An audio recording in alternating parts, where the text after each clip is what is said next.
One of the most prolific online child abusers has been sentenced to life in prison. Alexander McCartney from County Armagh in Northern Ireland faked his identity to sexually abuse and blackmail thousands of children online. Well, the judge at Belfast Crown Court said McCartney used social media on an industrial scale to inflict terrible and catastrophic damage on young girls across the world. Well, police believe thousands of children were targeted, with many victims never identified. Before sentencing today, McCartney, who is 26, pleaded guilty to 185 charges. Well, those charges involved 70 victims aged between 10 and 16 in New Zealand and in the United States. My colleague Chris Page has the details. Cimarron Thomas lived thousands of miles away from the abuser who caused her death. Why? Why was the biggest question. Why? This is the Sunday we took her home before her passing. She has bright red lipstick on, getting into that stage of her life. To be a teenager, she almost was. Alexander McCartney was blackmailing Cimarron. He had initially pretended to be a teenage girl to trick Cimarron into sending him explicit pictures of herself. He went through the same sickening routine with 3,500 victims, telling them he would post the photos publicly unless they carried out acts of abuse for his sexual gratification. 3 minutes after McCartney's last message to Cimarron, the emergency services received this call. What happened? She fell? Shot herself? Yeah, get her to get rags, put pressure on that, control the bleeding as much as you can. I need to secure the firearm. Is it close by? 18 months later, Cimarron's father, Ben, took his own life without knowing what had led to his daughter's suicide. Police and prosecutors on both sides of the Atlantic worked to bring the manslaughter charge. McCartney targeted victims across the world over 5 years. He ordered some girls to film themselves abusing other children. You had little girls, sort of an average age of 10 to 12 years old, many times, being threatened in the most depraved way. When he got that first photograph from them, he actually had a pre-prepared threat saved in his phone, which he would cut and paste into the chat. His offending was round the clock, and it was difficult to know when he actually did anything else. A number of victims were in New Zealand. One father said his family had been devastated. It all happened for my daughter within minutes. As soon as that first photo was sent, a sequence of events was in motion that, could never be undone. And he'd obviously honed his craft over, a significant period of time. And as soon as he had that power, she was playing by his rules. McCartney is now facing justice with a life prison sentence. The judge said the full extent of McCartney's crimes put the case on a par with murder. He told the court he couldn't imagine a more dangerous sex offender. The detective leading the inquiry said there'd never been an investigation like it. His offending was on an industrial scale. McCartney's actions have directly caused the death of a child.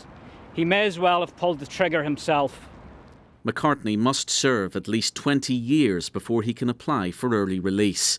The online killer is one of the most prolific child abusers ever to be convicted. Chris Page, BBC News, Belfast. Well, let's cross live now and speak to our tech correspondent, Graham Fraser. And Graham, just bring us up to date with what Snapchat have had to say following this case. Well, as we were hearing from Chris's report there, McCartney's horrible crimes had social media at their heart, in particular Snapchat, an app which will be popular for many people watching at home, and it's also a very popular app for many young people. Now, what McCartney was doing was he was pretending to be a girl on Snapchat, and he was finding girls and then he was flattering them, and he was getting compromising photographs of them, and then he used them to blackmail and threaten the children, with the offences taking place between 2013 and 2019. Now, as you say, Snapchat have released a statement following the sentencing today. It says, "The sexual exploitation of any person is horrific and illegal, and our hearts go out to the victims in this case. If we discover this activity or it is reported to us, we remove it, lock the violating account and report it to the authorities. We have extra protections for teens to make it difficult for them to be contacted by strangers, and we have expanded in-app notifications to ensure teens are in touch with people they trust. The statement concluded, through our in-app family centre, parents can also see who their teens are talking to and who their friends are.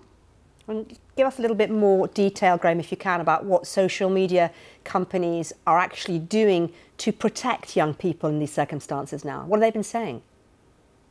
I think when we talk about online safety today, it's good to focus on two areas. First, what the companies themselves are doing, and second, the legislation that governments and other authorities are bringing in to tackle some of the issues that we've been talking about today. So if we talk about the social media companies first, I'm sure if they were here with us right now, they would tell us about all the features that exist already on their apps, on their platforms to keep children safe. In the last few months, there has been a few more added to certain platforms. For instance, one of the major ones was Instagram. They introduced something called teen accounts. This particularly affected people aged between 13 and 15 and made the accounts private by default. And that means that people who don't follow them wouldn't be able to see their content. It also gave parents quite a lot of ability to control those apps. The second thing that Instagram released, it was just last week, was a feature to try and tackle sexploitation. In particular, it was stopping people being able to screenshot images in the app that were only designed to be seen once. So that's a flavour of some of the things that some of the social media companies are doing. But one of the big things, I think, is the Online Safety Act, which in the UK is coming in next year. This will put the onus on the platforms to do much more to tackle illegal content. Graham, thank you very much indeed. Well, let's now speak to Andy Burrows, who's Chief Executive of the Molly Rose Foundation. It's a charity set up following the death of the schoolgirl Molly Russell, who took her own life after viewing harmful content online. And Andy, I'm very grateful to you for taking the time to speak to us. And if I may ask you, first of all, for your reaction to this sentencing and indeed to this case.